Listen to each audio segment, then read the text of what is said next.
Ce qui se passe en effet est extrêmement frustrant, surtout pour les autorités congolaises qui sont en train de participer au pourparlers de manière franche, avec un souci de rétablir le plus vite possible l'autorité de l'État dans les zones occupées. Et évidemment, nous sommes consternés par le fait que le M23 affiche une posture, si vous voulez, qui semble être coopérative au niveau des instances internationales et au niveau des processus, mais que la réalité sur terrain est caractérisée par des violences qui continuent, par un essai continu ou des efforts continus aussi de s'accaparer de plus de terres.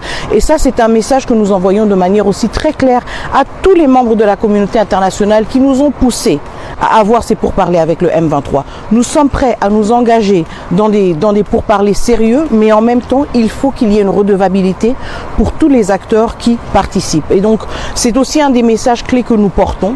Si nous voulons avoir une paix durable dans la région des Grands Lacs, cela ne pourra pas se passer sans redevabilité. Et donc, la redevabilité, elle ne vient pas après, elle ne vient pas dans un futur lointain. Elle commence maintenant. Tous les acteurs doivent être tenus responsables pour leurs engagements et pour leurs manquements vis-à-vis de ces engagements. Ça veut dire aussi que la communauté internationale a un rôle à jouer, pour créer un environnement propice à des pourparlers qui sont pris au sérieux. Nous savons de qui le M23 dépend.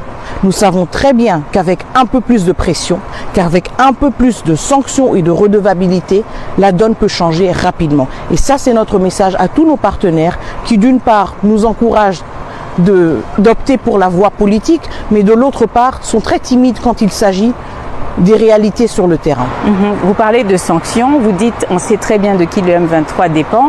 Je suppose que vous faites allusion ici au Rwanda. C'est le Rwanda, je ne fais pas allusion, nous savons que c'est le Rwanda, c'est établi par les rapports indépendants des Nations Unies. Il s'agit du Rwanda et personne d'autre. Qu'est-ce qui peut être fait aujourd'hui pour que la situation puisse être inversée? Certains parlent de sanctions économiques.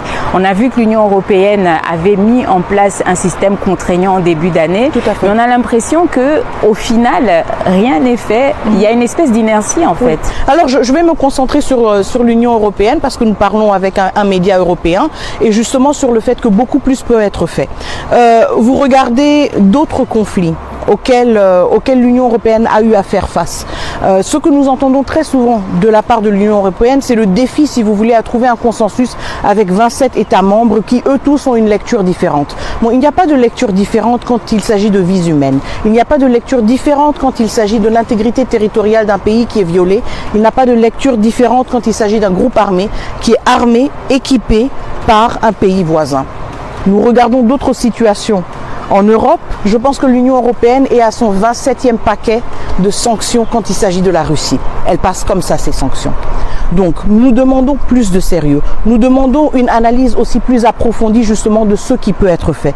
Quand nous parlons de sanctions, il y a toute une panoplie de sanctions. On peut parler de sanctions individuelles, on peut parler de sanctions qui ciblent des institutions, on peut parler de sanctions qui ciblent des entreprises. Et donc, c'est là qu'il faut justement mettre la pression et identifier quels sont les leviers qu'on peut activer pour avoir une plus forte réaction.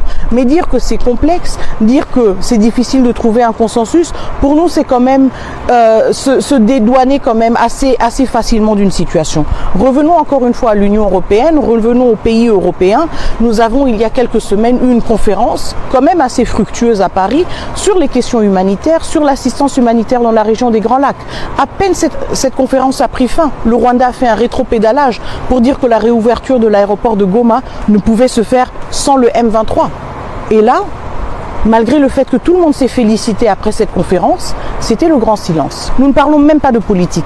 Nous parlons de millions de vies humaines qui pourraient être sauvées si l'aéroport de Goma était opérationnel à nouveau. Un autre point qui pose vraiment problème aujourd'hui, dans les 8 protocoles qui ont été présentés à Doha il y a une semaine maintenant, c'est la libération, c'est le retour des anciens FDLR. Alors on sait que ça c'est le point le plus difficile. Certains disent que le Rwanda l'utilise comme un prétexte pour pouvoir continuer à attaquer la RDC. Que dit la RDC aujourd'hui? Est-ce que la RDC est prête à accompagner ce processus? Évidemment. Comme il faut? Et nous ne le disons pas, nous le faisons. Soyons très clairs, nous ne le disons pas. Donc le CONOPS qui a été signé dans le cadre de l'accord de Washington le 27 juin a deux piliers. Le premier pilier, c'est le pilier qui concerne la neutralisation des FDLR. Le deuxième pilier, c'est le pilier qui concerne le départ des troupes rwandaises de notre territoire souverain. Alors, nous savons très clairement que nous avons pris ces engagements. Du côté de la RDC, nous ne parlons pas de ces engagements en termes abstraits. Nous avons lancé un appel aux FDLR de désarmer, de se rendre aux bases de la MONUSCO pour être rapatriés. Ils ont dit que le chemin était obstrué, que c'était difficile pour eux d'atteindre cet endroit-là dans un communiqué il y a quelques semaines. Oui, pourquoi? Parce qu'il y a justement le M23 et les forces armées rwandaises qui contrôlent ce territoire. Si le Rwanda veut vraiment en finir avec les FDLR, ils doivent aussi créer des conditions favorables.